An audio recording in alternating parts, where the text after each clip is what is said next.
the big picture is showing a whole lot of nothing for the most part, except a lot of ground clutter on the radar portion of our satellite radar shot. And we're still under the influence of high pressure that's basically right smack dab on top of us. And Futurecast kind of keeps it there for a little while. And even though it'll start to dissipate as we head into tomorrow, and it'll allow some moisture to start to work its way into the Gulf. But you notice that Futurecast shows it all kind of falling apart. That's because of the bigger piece of high pressure, La Canicula, that's gaining kind of that heat dome effect as well, is going to keep a lot of that rain and moisture away from us, keep the skies relatively clear, and add to some rather warm temperatures. Here's a look at what we're expecting for highs in McAllen as we head over the next several days. We take hot and add a few more degrees on top of it. So it's going to stay on the warm side for sure, and really not too humid. Yeah, we get a bit humid overnight, but then like by tomorrow afternoon, most of the humidity is still relatively close to the coast and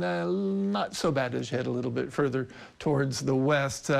More humidity will be coming later. And we talk a lot about the heat and humidity added together and why that makes us feel so much hotter. And it's partially because when we're in a low humidity situation, that drier air allows the sweats from our bodies to evaporate, cooling our bodies. Meanwhile, when we've got more humidity in the air, that limits that evaporation from the sweats, and that makes us feel that much warmer. So that's why we focus on that heat index so much during the summer months especially. For this afternoon, though, Futurecast keeps us in the clear. Perhaps a few high clouds begin to sneak in overnight, but they don't last long. They'll dissipate during the day tomorrow. We'll see a lot of sunshine again for the day tomorrow. For this afternoon, though, we're looking at hot temperatures from basically La Jolla westward, about 100 or so, and then mid to upper 90s for pretty much the rest of the valley. Tonight, mostly clear. It'll be mild, not too bad. Valley average low, about 74 degrees. Tomorrow, we bring back the sun, we bring back the heat. Temperatures making the way towards the upper 90s, 97 for a valley average. At the coast, tomorrow, 88 degrees for a high. Seas will be about 2 to 3 feet. A light chop on the bay, not too bad.